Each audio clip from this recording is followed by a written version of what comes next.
Okay, I'm going headphones-less. It also doesn't show on the timeline that I'm recording until after I've hit stop. So I'm very nervous. Are we really recording? We are really recording. I'm just going to trust that things are working the way they're supposed to. And one last thing. Did you turn on the software, the transcript software? Oh, no, I need to turn that on. Shit. This is why we need a checklist. We meant to make a checklist. You know what's funny is many moving in our old parts. house, I had a whiteboard by my bed in our room. And it was my checklist thing. And so I'm always thinking, I need a whiteboard. And we have a whiteboard, and it is blank. We have not used the whiteboard. Okay, Otter, where are you? Otter. Look, okay. Oh, that's the last thing. Oh, I'm not ready to record. Hold on. I'm not going to stop. Hang on. Okay. I think we have everything. No, I have to hit. Hang on. Okay, now we have everything we need. Okay. Everything is in place. This is complicated. Yes, we set out to make this really raw, and now we're getting really fancy. And it's super produced, but also still very raw. We have, just for your listening pleasure, I've got a laptop that I'm recording this audio on, even though it's not showing me that I'm recording audio. I have a little box plugged into that, with our mics both plugged into that box, and then I have my phone transcribing everything we're saying. And two microphones. And I have my little tablet that I'm taking notes on, and it's a lot. Compared to the last time we went to a coffee shop and recorded with our phone. Yes. And that was it. Which didn't sound so well, so this is why we're here. Yes, this is the actual episode 1 of the True North podcast. Mm-hmm. We thought we were recording episode 1 last time, when in truth we were recording episode 0. Yes. So again, the preface is that we just get coffee a lot and we talk a lot, and our conversations are so good that at some point we decided it needed to be a podcast. Yes. So we recorded one. Yes. And then we spent the next 2 weeks debriefing it and all the problems that we had with it. We can't put this out. Exactly. So now we are here to talk about a conversation that we had, debrief style, because we're both team builders, and debriefing is a very important part of that. Exactly. You have to learn from what you do. Yes. So this being the actual episode 1, should we introduce ourselves? We probably should. Again, that would be a good idea. Yeah, but they're not going to listen till that. That's true. Unless we let them. Mm-hmm. We are in control. You go first. Okay. Hi. Good morning. See, I always start with good morning. Whenever you're listening to this. No, you have to listen to it in the morning now, or else it's not going to work. Exactly. Yeah, hit pause and come back tomorrow if it's in the afternoon. Stop listening right now. Okay, I digress. All right, so yes, hi, I'm Abby Cameron. And backstory on me, I'm an intuitive life coach, gratitude warrior, and field guide for life. I'm all about living a rich, abundant, and wild life. And Ryan and I, just backstory on us, have been connected for a really long time. He used to actually work for me at one of my former places of employment, and was, what would you say, mentor-mentee type situation? Yeah, that's how it back in the started, day. for sure. Yeah. And then we became friends because we decided we have some really cool things in common, a lot of things we'd like to talk about. Yes. And so that's me. And I am Ryan, and while you were saying all of those words, I was thinking, that's going to blow anything I say out of the water. Whatever. Because I'm a creative, so I just make things that are pretty. It's very important. I'm an art director at a company, and you're never going to see any of my work unless you work there, because it's all internal. But it's a lot of fun, and I love the people that I work with. And we actually had a workshop where we talked about your elevator pitch. Yes. And who you are and what you do in a single sentence. And I wrote on a Post-it note, and I don't remember it. Yeah, I don't remember mine either. We had to do that in coaching school called, your elevator speech. And I don't know what I do. If I had to try to reconstruct it right now, it was something along the lines of, because I'm also an energy healer. Yes. Completely untrained. I don't have a modality. I don't do Reiki or anything. I just wave my hands and people's problems go away. I have an opinion on training, but anyway, keep going. Yes, we're going to talk about that. Maybe. I don't know what's going to happen. But I use something about I don't know. Now it's just a word soup. That's all an elevator pitch is you just throw a bunch of words together and try to make a sentence out of it. Yes. It was something about using like creativity and artistic mediums to cultivate wholeness and bring healing. Something like that. And if you said that to me, I would think I still have no idea what I do. That doesn't say anything about what I do. It's just like a mixture. Okay, so really nobody knows what I do. Nobody in my closest friend group actually knows what I do. And this is true. People who have known me for almost a decade have looked at me and say, what do you do?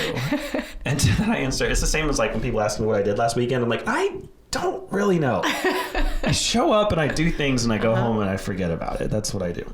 Okay. But not many people can say they're an art director. I am an art director, technically. I don't know how much art directing I actually do, but that's what it says on LinkedIn. Oh, so it's a good fancy title. But don't forget, yes, you are a healer as well. I am a healer. A musician. I do a music. writer. I write. Okay, you do See, my bio. This is why we have things in common. Yes. I do a lot of things, okay? We both do a lot of things. Yes, and you're outside of our titles. Learn those as we go. So we sat down at a place called the Magic Cup and we talked. Was it the Magic Cup? Yes, it was. And so what we're going to do now is we're going to play through that conversation, but then also debrief because both of us afterwards were like, oh, I need to do some cleanup work here. Right. We can't put this out of the world. Right. So the audio is atrocious. There's background noise. There's people talking. There's a loud table right behind us. There's like coffee grinders that are insanely noisy. And we had like one mic sitting on the table in between us, so you can't really hear us. So I'm going to do what I can to like clean up the audio and make sure that it's listened to-able, but it's just not. So... Yeah, it is. Just bear with us. The content is good, though. This is our raw experiment, so this is how we're handling it. Yeah. Yeah. Am I still? I have to check on all my things. Okay, that's still happening. We're checking. Set a timer for 45 minutes. I just offended everybody in the UK who's listening. Does your watch only understand? I only talk to Siri with a really terrible American version of a British accent. I'm glad she understood. She's been trained to understand my specific... sometimes... Never mind, we're not going to go into it. Okay. So... Moving on. So we're going to hit play and listen. And both of us have pausing power whenever we feel like we need to stop and talk about something. Okay, let's begin. This is Rayron, pulling up to the Magic Cup to meet with Abby Cameron. This is our very first recording of our very first podcast. I have no idea how it's gonna go, but there she is. And she doesn't know I'm recording. Well, hello! Good, how are you? What's better now? That's usually my answer with people I like. Can we unlock it? Oh, goodness. Good, how are you? Okay. So, are we going to introduce ourselves? Say a little bit, how are we starting this? Because won't it be odd to just jump right in? And then people will be like, who are these people? Or is that going to come in the show notes? I don't know. I know. I've also been recording since I pulled up. You have? Yeah. That's who you were talking to. I was talking to the audience. Now, I wonder what happens if I plug this mic in while we're recording. I wonder if it'll break everything. I got you the big straw. I didn't know with the little fancy I don't know if it has. Oh wow, they're cubes. They're like boba bubbles, but they're. This is all I remember about boba tea. My first experience with it was with all of you at the Y. I think Glenda in particular would always come in with a boba tea. She loved it. And Jamie. And I was thinking at this point, no, we've already lost everybody. Right? Nobody cares about boba tea. Experience with boba tea. Because I was the same way. like every day, like there was this new place by campus or something, and every day they would bring in boba tea. Yes, it was like a little tiny strip of like 4 or 5. I just said like 3 times. I don't think I was aware you were recording. I didn't tell you when I started recording. Yeah. but you can still hear my nerves coming through. Yeah. I say like when I'm nervous, apparently. Yeah. When they would go there and they would get... This is basically just going to be us critiquing ourselves the entire time. Yes. This is how debriefing works, right? But I like it, I guess.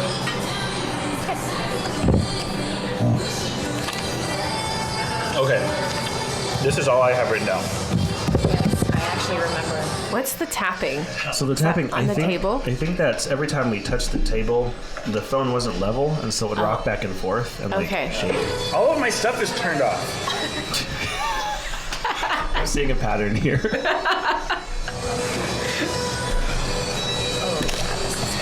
I'm Ryan. This is Abby. Good morning. See, there it is. You just need to say good morning every time. Well, We're gonna do a road show, and it's gonna be at night, and you're gonna walk on stage and be like, "Good morning." good morning. Exactly. Exactly. I know I say that a lot as well. And you said correct. Yes. This is a spoiler alert. I'm chewing on stuff. The backstory is that we met at the Y. You were my boss. Okay, we already got through all this part. Yeah. I'm gonna fast forward to it. Years ago? Yes. Something A little over like a decade. Let's get back. Yeah, and then I got a different job. I got a different job. Like, because of work, we always kind of stay a little bit connected. And so then at one point we met for coffee, and we were like, hey, let's be actual friends. Yes, we did. A few more times. And then one time we decided that our coffee meetups were so great, we should record them. Yes, they are.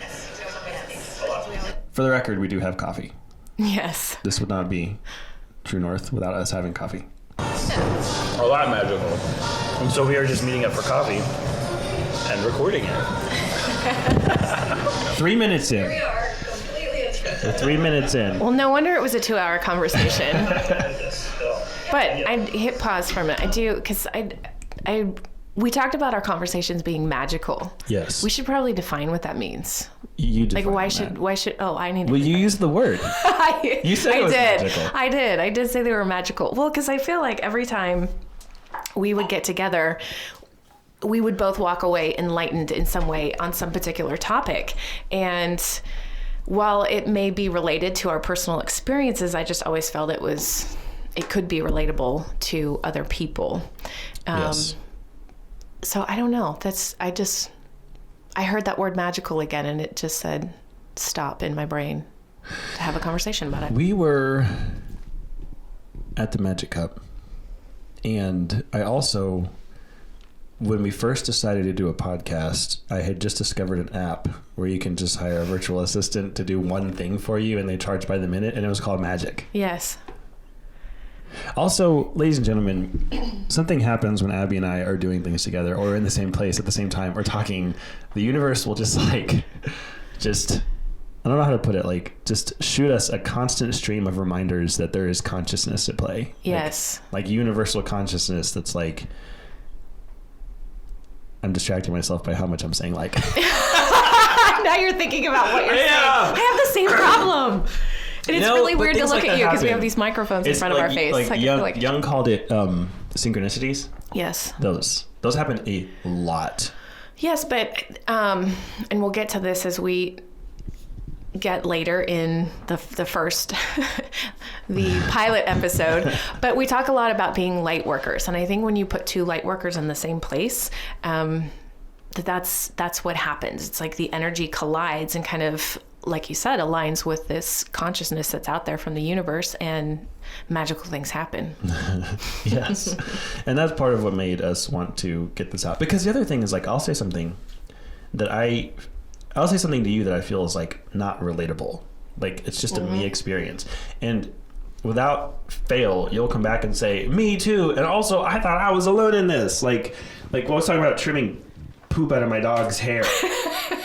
And I was like, nobody actually has to. Of course, anybody who has a dog with long hair has to do that a couple times. At some point. But I was like, no, this is not part of dog ownership. It's not what I signed up for, but I have to do it. And I was complaining. And you were like, me too. And then, yes. And so, there are so many times that you and I both realize just there's a not aloneness to just about all of our experiences. Exactly. So for us to talk about life, there have to be people out there that the things that we talk about are applicable to. Mm-hmm. And that's why we're doing this. This is why that is the why. You hear that, Simon Sinek? That's exactly. the why. We started there. Which is the beauty of it. Hopefully. Yes. Well, again, like I said before, if nothing else, maybe our kids will listen to it one day if nobody else does. Yes. Right? And get a little insight to who we are. Yes. Yeah. Did I tell you my dad was a voiceover artist? You mentioned something when I was telling you about that class that I was going to take at SMU. Yes. So when he died, I went on like a year-long quest to find legit everything he had ever recorded. And I have it's like commercials, like they aired on the radio. He did I think the most interesting thing is there was a woman whose dad died, and he fought in World War II, and he wrote a bunch of letters to the woman's mom, his wife. If we hadn't decided that this was going to be raw, I definitely would have cut this out. Like my first time listening, I was like, I tell so many stories that have nothing to do with anything, and just don't matter. But they do matter. Now, they may not matter to the general audience, but to you and I mean, it's me getting the opportunity to know something a little bit deeper about you. Yes. But you are a storyteller by nature. When I listen to myself tell stories, I'm thinking, nobody cares. Because I think it's part of the way that I'll tell the story. If I haven't crafted it like a speech or something, it's just so rambly. I'm so rambly. I say so many words and take so many pauses, and I take forever to get where I'm going, and it's good stuff. But I just feel like I need to work on the delivery. It's a very creative story. You are very descriptive. That is true. I think obnoxiously so. I don't know if I would go that far. Tell me more. That's another conversation for another episode. And she was getting old, and her vision was going out, so she couldn't read them. So she hired my dad to record the letters so she could listen to the letters that her husband sent her from overseas. Oh my gosh. And I went and got all those, and so now I have this huge collection, a library of everything, 100% of his voice that exists is on a Dropbox folder. So anytime you want to hear him, you just... Yes. And then here's where it gets really weird. When I was in film school, I was learning how to do sound design. I had this idea of making a podcast of me having conversations with him, where I'd pull different snippets of things he said and string together. Okay, why are you shaking your head? That's felt weird. Because I have deep feelings about that, and I don't know what they are. I could explore that. That particular podcast? The idea of creating audio from his words in a way that he didn't use them. Because we've got deep fake technology now. We have AI that will listen to so many hours of your voice and then be able to construct you saying literally anything. And we're only probably a few years away from there just being an app where you can just type in text and hear it through anyone's voice. And so it's getting easier for me to be able to do that. But then, first of all, I'm thinking about when I'm dead, what would it be like for all of the audio of my voice to be just sitting in a Dropbox folder somewhere? What that feels very. Again, that evokes feelings in me. I don't know I have names for. There's I don't know. But how would he feel to know that all of the audio of his voice is just in a little digital box, all of it, 100% of what he left behind? I think it would be honored if you're intending to use it. But then how would he feel if I use it to make it seem like he said things that he didn't say? Or wouldn't have said. If I write out a conversation between me and him, one of the things about my dad is he always surprised me. He never ever said what I expected him to say. And it was always better. And so for me to even, it kind of feels presumptuous to think I would know what he would bring to a conversation. It's almost by default, whatever I think of that he would have said is not what he would have said. So I don't know. It feels kind of almost like I should let it be what it is. Like I should just let those audio recordings be what they are, because those are the things that he said. And in a world where it's becoming increasingly easy to fabricate things, there's a realness to the authenticity of just knowing that this is a recording of him saying the thing that he said. Sure.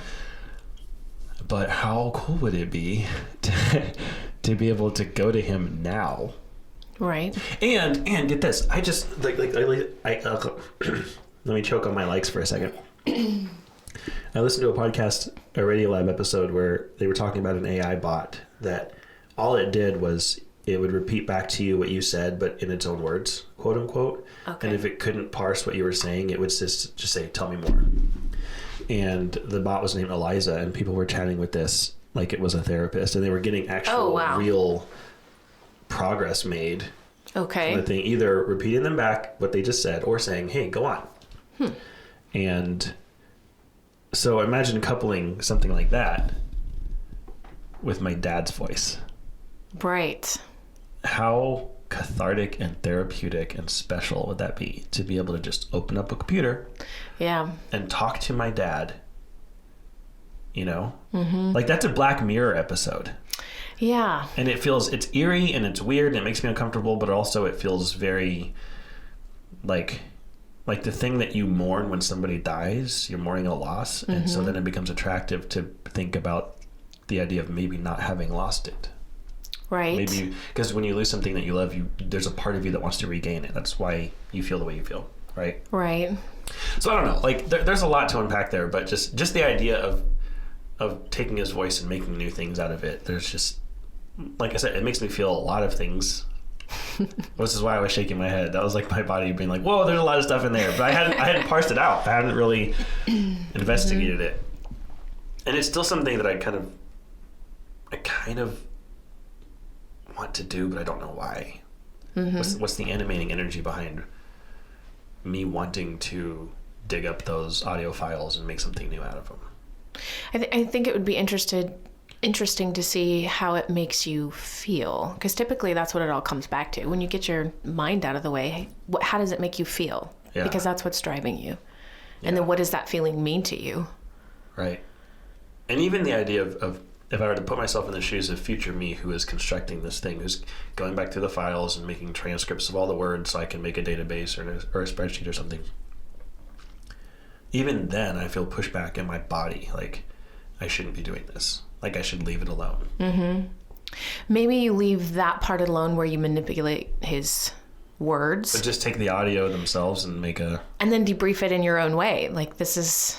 And I don't know exactly what he's saying, like if it's these stories or if it's somehow a lesson. It's just radio commercials. Like it's got music behind it and he's just like saying the things you would hear on a commercial between music on the radio. Like it's nothing, but it's his voice. So there's got to be a way to use that and still honor him by not changing his words, because if he is, like you said, where he always said something surprising, then would honoring be changing that?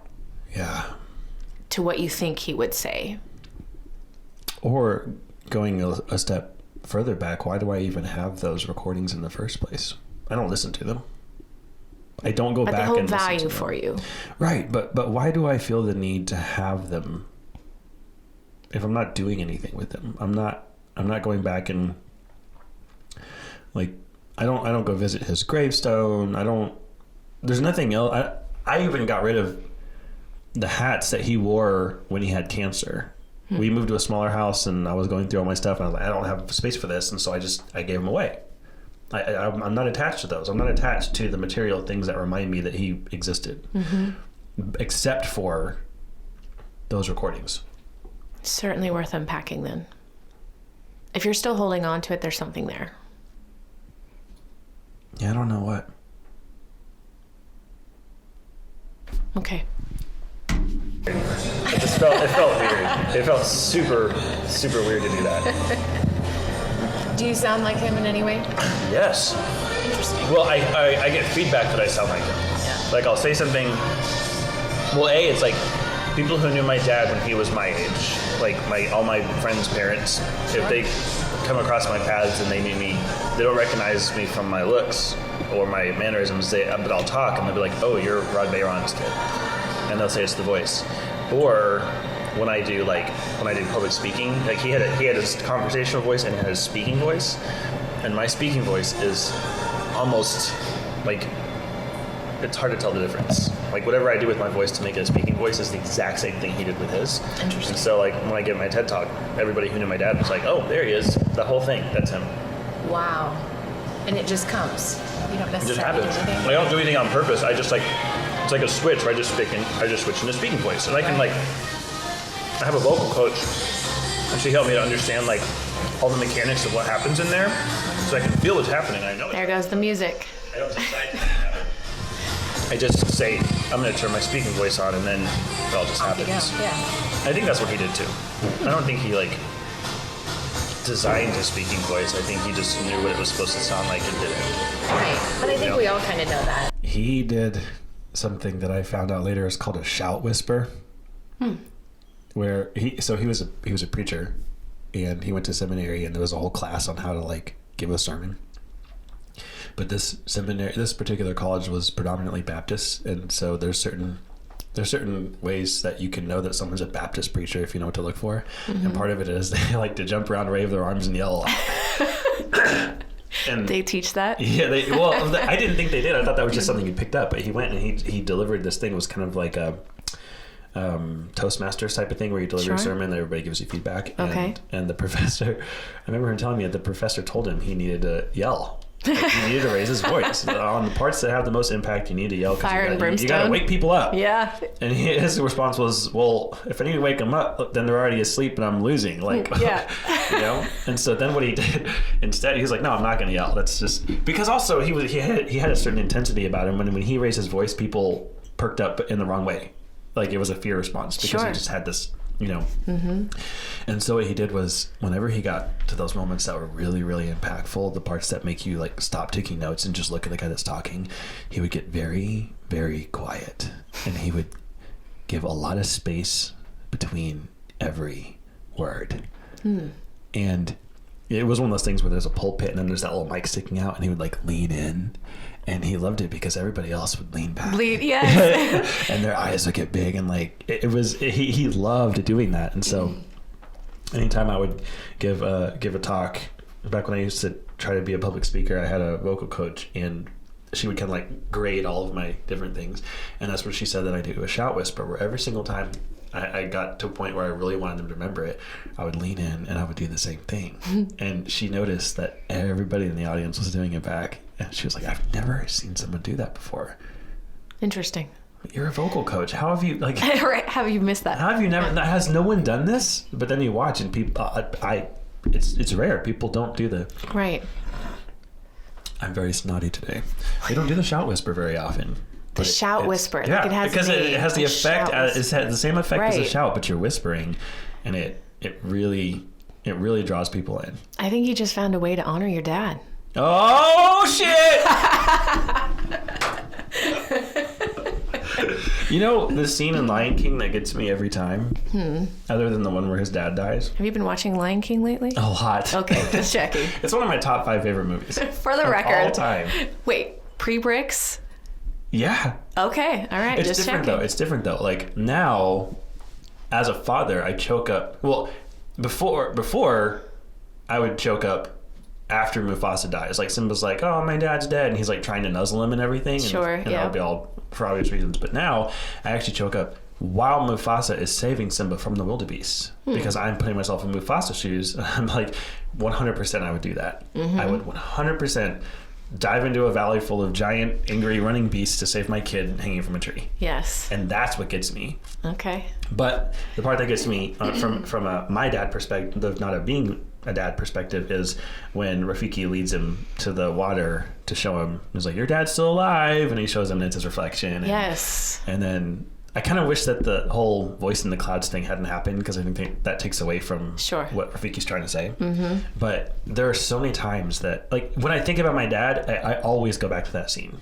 The way to breathe new life into his voice is to use his voice myself. Yes, I agree. And you just did that.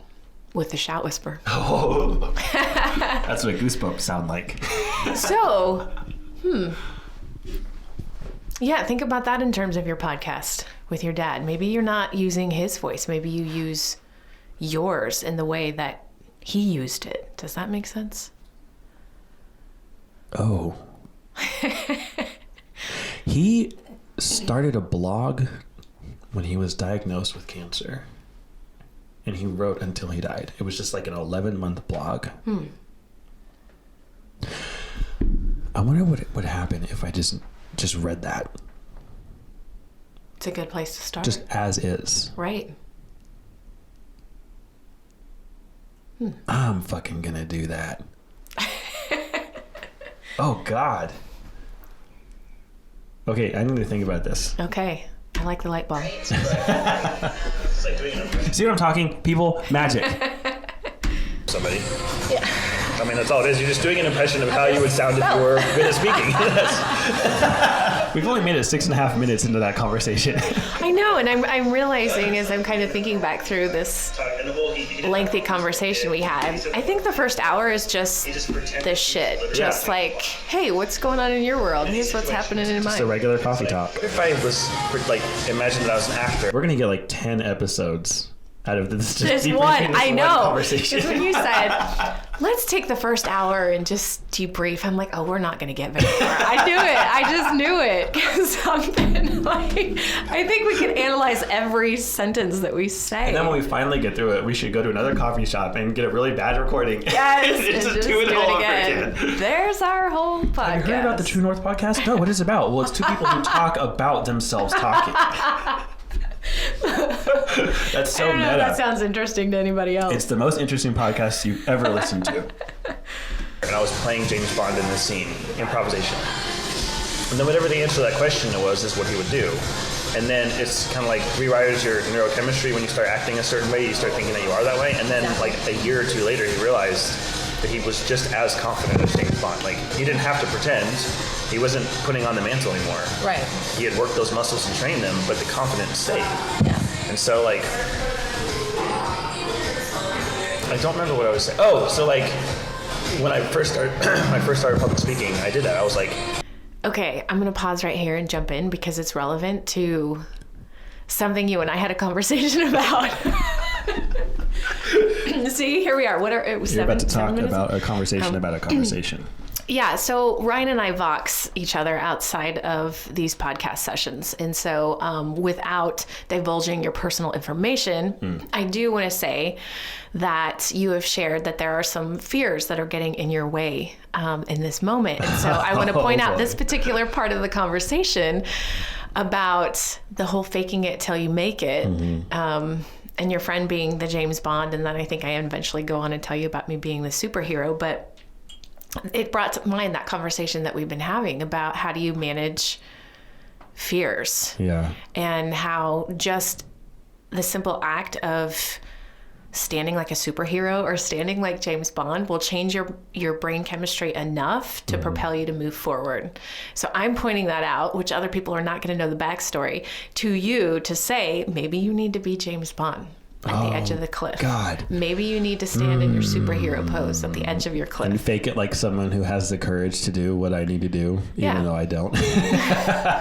Even though you do have the courage.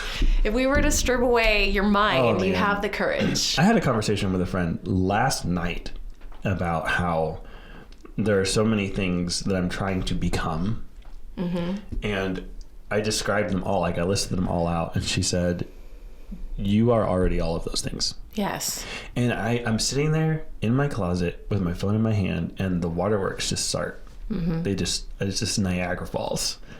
Because I recognize the truth in that. But then all of 100% of my body, of the tangible expression of self that sits in this three-dimensional world, pushes back against that. Sure. All of it. It's all like, no, you don't. Like, I feel it in my body. I feel it in my bones. I feel it in my brain. I feel it in my nerves. All of it is just like, no, you're not there. You have to move somewhere else and grow and become. That would be Rayron speaking to you. Yes. And I feel like I am. Okay, backstory.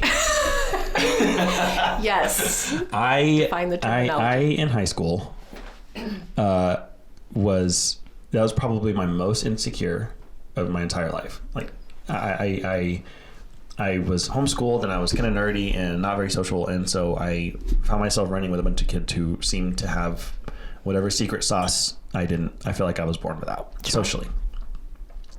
And so I started creating a persona to try to be who I wanted them to think I was. Mr. Popular, Mr. Life of the Party, funny, outgoing, whatever. And so it was all a show, and I didn't feel like it was authentic. I didn't feel like it was me. I'd rather be sitting in my bed on my Game Boy playing Pokemon, but instead I was going out and trying to be social and be a fun person with other people. But it all felt fake. And I was completely governed by, will this thing I'm about to do, will this thing I'm about to say make them like me more and make them more solid in their perception that I am who I want them to think I am. And one of my friends couldn't remember if my name was Ryan or Bayron, so she called me Rayron, and it stuck because when you're in high school, every single little verbal typo is a moment that we have to stand around and laugh at for a while. And so then that became my name. I was Rayron, and Rayron became the persona. It was like the James Bond thing, but only unhealthy. Correct. Like the opposite of health. And it took me a very, very long time to outgrow Rayron. And then I developed contempt for Rayron as I moved farther away from being Rayron. And it was actually you that said, hey, he's still in there and he's valuable and he's a part of you. And as long as you hate Rayron, you're going to hate a part of yourself that's important. Yes. So then I had a series of conversations where I would imagine he was sitting across from me and I would talk to him, and I had like every single day I would go into a meditation. Instead of doing my regular meditation, I would just imagine a ghost Rayron sitting right there in all of his insecurity and fakery, and just figure out how to have compassion for him. And that was the beginning of me learning how to have compassion for myself. And you're saying that you don't have courage after telling me that story? Because I think it takes courage to see that side of yourself, have compassion, and learn from it instead of sitting in disdain or shame or whatever feeling comes up for it. Well, it's a practice because I really don't like Rayron. I don't like it. There are a handful of people in my life that I just, as much as I try to find connection, I just don't like them, and he's one of those people. But you don't have to like him. He's not the person you want to embody, but he should certainly be a guide, as that is the person I don't want to get back to. Yes, and he's fighting. He's been behind the wheel a lot. Well, and that's why I pointed him out. So now you know who Rayron is. It's that part of your brain that works with our conditioning that tells you, do this, stay in your lane, do what's safe. Don't trump the status quo. Do what you have to do to make it work. And so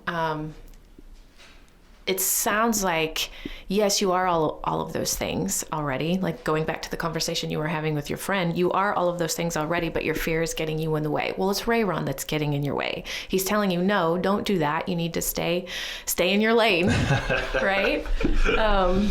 You're not all of those things that you're trying to be. They are outside of you. They're external. They're something you have to acquire and work for. And see, that's the interesting part of, so that's the reptilian part of the brain that's speaking. And of course, it doesn't want you to go off and be your essential self because, oh my gosh, heaven forbid you change the world by doing that. It's easier, it's more comfortable. Yes, it's not safe. It's easier and more comfortable to just stay where you are.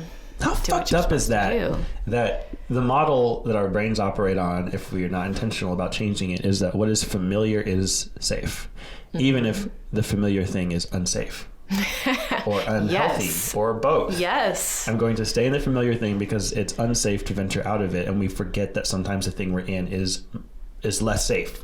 Yes. I don't even know if we forget. I think we deny it. To people who are more aware, can probably recognize it, but I run into people all the time who are so clueless to the fact that it is incredibly unhealthy, and they just think it's normal.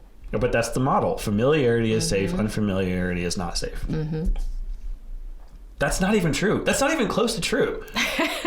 But we believe it. But we believe it. Because it's what you know. It's the fear of the unknown, because familiar is known. Right. And if I Right. know it, I can at least predict it, and I at least know what I'm getting into. Yes. Because the opposite is sitting in a whole bunch of baseless projection because you don't know. you don't know. So I'm reading this book right now called, let me pull it out so I don't get it wrong. For your viewing pleasure. Yes. No Self, No Problem, How Neuropsychology is Catching Up to Buddhism. But the whole idea is that if you were to take away your mind, you have absolutely no problems. Right? Which is so true. If you were able to take away Rayron, if I were able to take away Figment, because that's what I call my little self Person. that I don't like. Yeah. All human suffering lies in our thinking. So That if you is can, very Buddhist. It is. And it's finally like, so if you look at neuroscience, we can map feelings, we can map physical sensations, but they cannot map thought. And so they're catching up to the idea, well, thought doesn't really exist.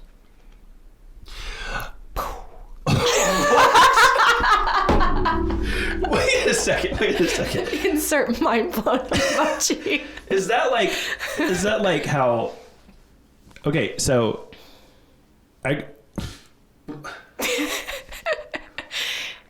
purple doesn't exist, right? The spectrum goes from red to blue. Correct. And when you have the red cones and the purple cones fire at the same time in your eyeballs, your brain says, oh, this is a color, but it's not red, but it's not blue. It's something that's in between. And it imagines what it might look like for red and blue to marry. And then you perceive it as purple.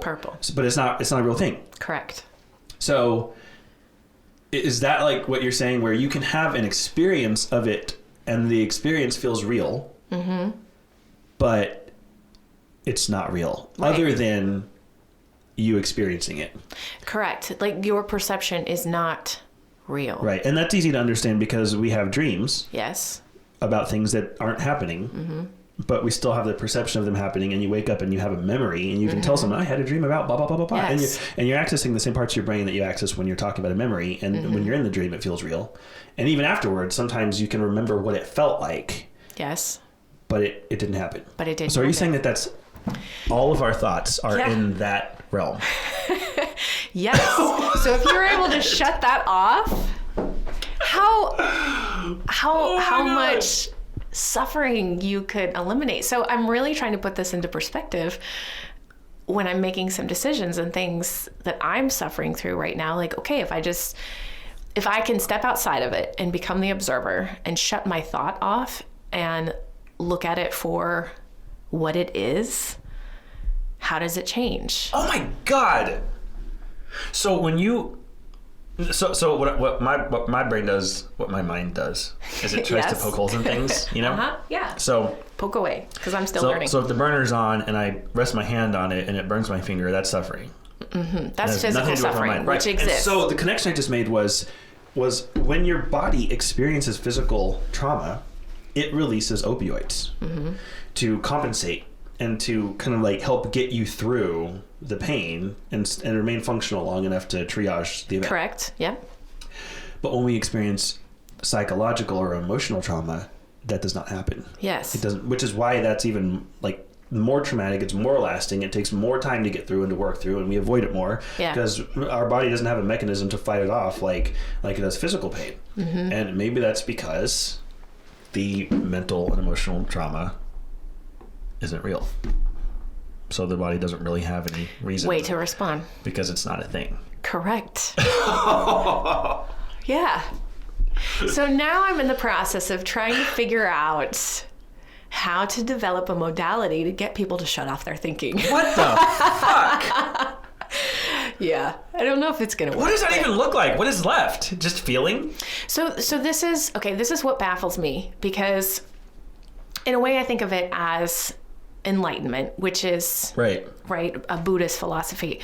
What I struggle with when it comes to enlightenment is, okay, great. I love the fact that we can take away suffering. I'm definitely on board with that. But does that also mean that you take away all joy as well? Right. And that, I don't know. And I don't know an enlightened person. Like, I think I just need to travel and find somebody that's enlightened to have this conversation with them. Because if that means that you're going to take away all my joy and all my high, then give me the damn suffering. Because I want that. It's two sides of the same coin. Yes. You can't, like, and Yes, there's a correlation between how much you cherish something and how much it would hurt you if you lost it.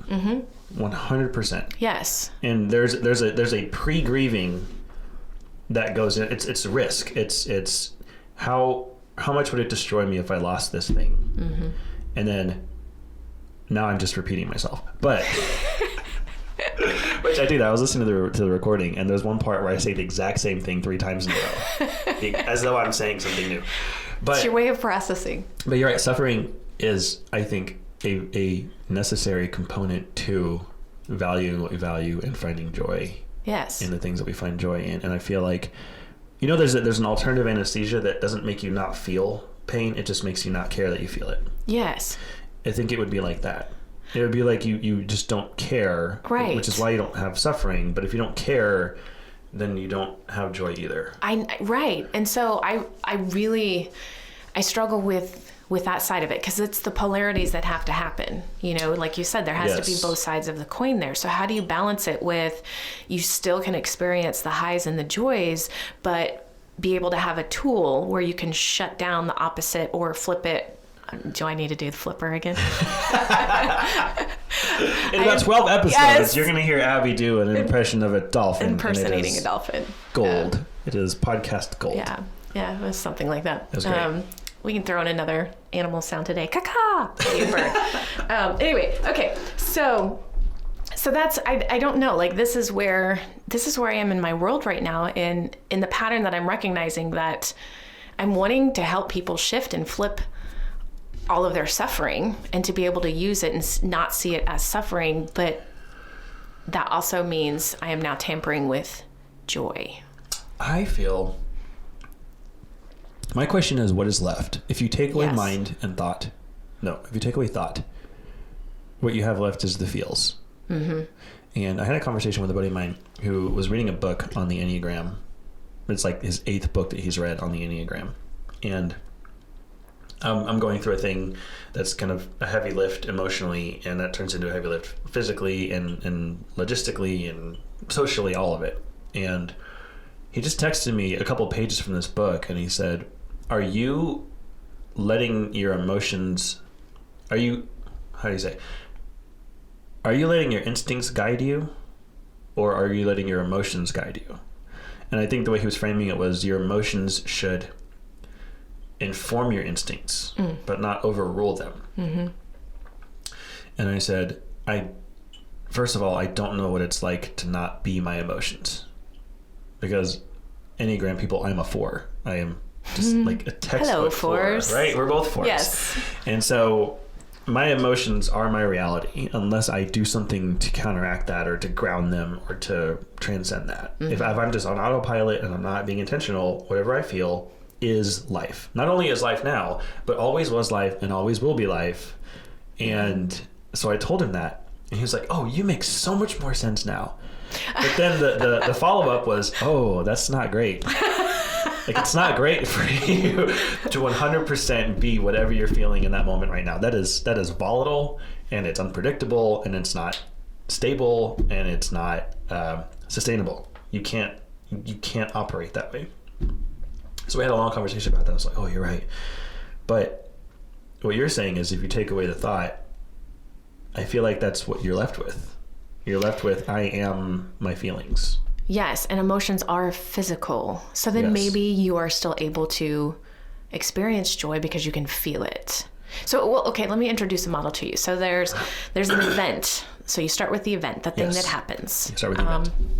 The facts. From that, your brain then develops an emotion. Yes. Which is physical. Yes. From the emotion, we have a thought. The thought then drives the behavior. And the thought is the thing that is not real and we can't find in the brain. Correct. And so if you take the emotion and you attach a thought to it, and we become reactive because of that thought, we're not necessarily using our emotions the way that we're intended to use them.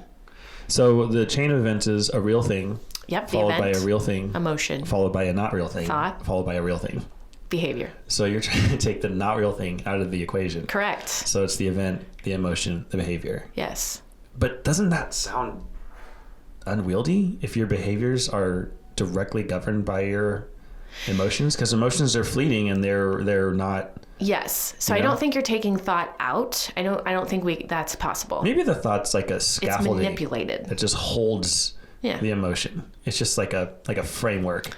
Well, that's where this is what I teach in mindfulness. That's exactly where mindfulness comes into play. It's because you need to have the emotion. You do have the emotion. It's physical. You get in touch with that physically. Yeah. But then mindfulness comes in the thought part of it. What are you thinking about that emotion? How are you going to handle that emotion? How are you going to use it to then guide your behavior? So daily meditation is something that I think helped me get to a point where there's an added step for me when I'm intentional. I have to keep disclaiming it, because when I am intentional, this applies, and if I'm not intentional, this does not happen at all. Well, we're not wired to be intentional. Right. So. It takes effort and it is exhausting. But when I'm intentional, the event, the emotion, the thought, but then I take a step back and I have a thought about the thought.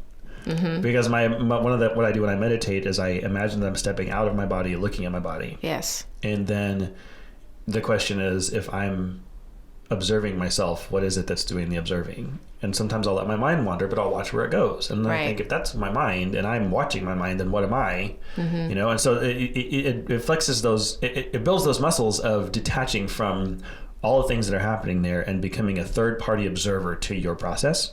Yes. So then when I have a thought, I can stop and say, whoa, okay. What is that thought? Mm-hmm. And why is it there? And where did it come from? And is that Rayron? Is that not Rayron? Yes. Is it? And I can really kind of sit with it and postpone the action long enough to really vet if this thought is going to be healthy and productive and effective and move people forward and promote wholeness and healing, or is it not? And then if I think it's not, then I just cut off the chain of events and there is no action. There's just usually just laughing. Yeah. So you just described cognitive behavior therapy. Really? Yes. And that's the whole process of, I'm having the thought, where you become the observer. But I think you need to change the end process. When you stop and you're reflective and you're mindful about, I'm having this thought, why am I having this thought? And figure out why it's driving you to do certain things, you were then using it for an external locus of control instead of, how will this change who I show up as my essential self? The true north, the essential self. Your true north, yeah. Because you said, I can't remember how you worded it. I'm going to have to rewind this. That how will that affect how you show up in the world, the goodness, not how you show up in the world, the wholeness, will healing. Promote wholeness and healing. Yes. Yeah. That you said nothing about you, the real you. Because when you become the observer of your own thoughts and you're staying in your own business, you are wanting your behavior to line up with your essential self. And so being cognitive about the thoughts that you're having and using them to, quote unquote, manipulate your behavior, it should be about you. Oh my God. I love when this happens. Okay, so again, you do this thing where you say words and then they just like they pierce me and then connections are made. So my first thought was, I have to focus at least a little bit on the healing of other people because I'm a healer. Yes. That's the 45-minute timer. But then when I really, so I was raised conservative Christian and then I moved away from that. And when you do that, you kind of like absorb all of the content all at once. Yes. That's in all of the world. Yes. Without vetting if it's legit or meaningful. And so I remember listening to this alchemist talk about alchemy. And all they're doing is transmuting one thing into another thing. But the thing that stuck with me from that interview was that he said, the transformation is you. Mm-hmm. I didn't really dive too deeply into it, but the gist of it was, you yourself have to undergo the transformation, and what happens in the element is just it mirroring back to you what you're doing. Yeah. So when you turn something into gold, whatever, it's because you're transforming yourself, and then there's a link there. So whether or not that's actually even how it works, that concept, that mechanic, just inserted itself into the healing thing, where if I'm sitting down to do an energy healing with someone, sometimes it takes and sometimes it doesn't, because I'm focusing on their healing. Correct. What if it's a matter of being like opening a connection with them, but then focusing on wholeness here? Correct. And then maybe that's the thing that's missing. Maybe that's the reason that when it doesn't work, that's why it doesn't work, because I'm so focused on you need to change from X to Y to Z. Right. And some of that is because I need to be able to still say that I'm a healer, and if it doesn't work on you, then I'm a fraud. Yeah, right? Yes. But if I sit there and say, okay, I'm going to open up a bridge between you and me, and then I'm going to go inward and find a thing that correlates to your experience in me, or find something like a parallel and work on that and heal that here. And then that, I've never done that.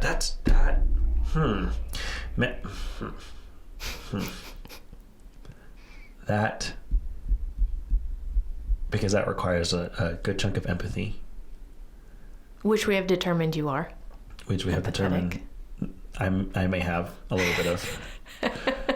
But then it's the healing in me that will then translate to healing in them. Oh, yeah. See, I think that's the piece most people miss, is they want to heal everybody else, and it first has to start.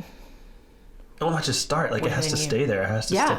You know, like, so we were still pretty Christian when we got married 11 years ago, almost 12 years ago. Mm-hmm. And so part of our wedding on stage in front of everybody was me washing her feet. Okay. So for those who don't know the Jesus story, he washed people's feet, and there's this whole thing about how it's like a servant thing to do, and you're making yourself lower and all that stuff. It was an expression of humility, and it wasn't just leadership; it was servant leadership and all that stuff. So she sat down on a chair in her wedding dress, barefoot, and I knelt down in my suit and I washed her feet in this little bin. And it was in that moment that I realized that when you actually wash someone's feet with soap and water, your hands are clean at the same time. Yes. Like you're both in the process, both experiencing the cleaning. Mm-hmm. And so maybe, because I really struggle with the legitness of my healing, and I don't charge for it because if it doesn't happen, et cetera, whatever. Mm-hmm. And then that just comes down to like not having confidence in it, and I feel really fraudulent saying that I'm a healer. But maybe that's it. Maybe that's the thing that will make healing happen, is I just connect with somebody energetically and then go inward instead of focus it all on them.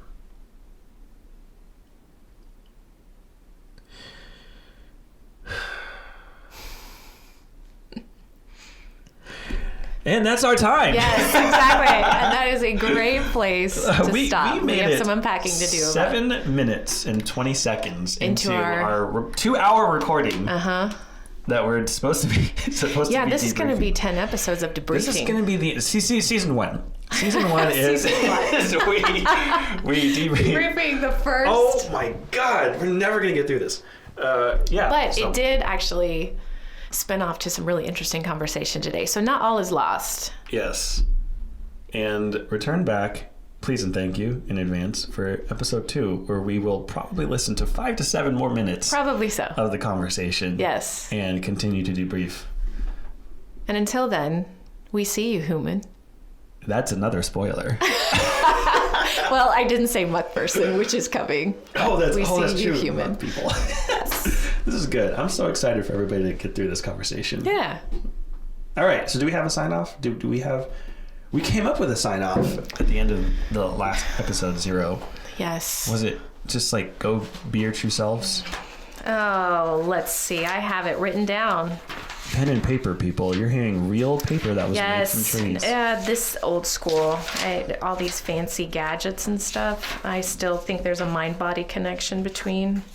I'd be interested to hear what you think about this tablet, because I use a pen and it has a surface that feels like paper. And so there's no typing. You literally write, and your body doesn't know that you're not writing on paper with a pen. But it's digital. I would be interested to see, and this is the only problem with pen and paper. It's like you have to flip pages. You have to go back and find your notes. This is called the Remarkable tablet, and it is truly remarkable. And I feel like everybody should look it up and go buy one, because it has changed my life. If you are a writer or a journaler or a sketcher or a drawer or a logo designer, a UX person, a storyboard artist, doesn't matter. I could talk about it, but then it would sound like an ad, and they're not paying me for this. Exactly. So just go to I think it's just remarkable.com and check it out. I did not write it down. I really think it's go find your true selves. Muck people. That's what I'm pretty sure I added muck people. Well, then that's our sign off. Okay. See you in episode 2.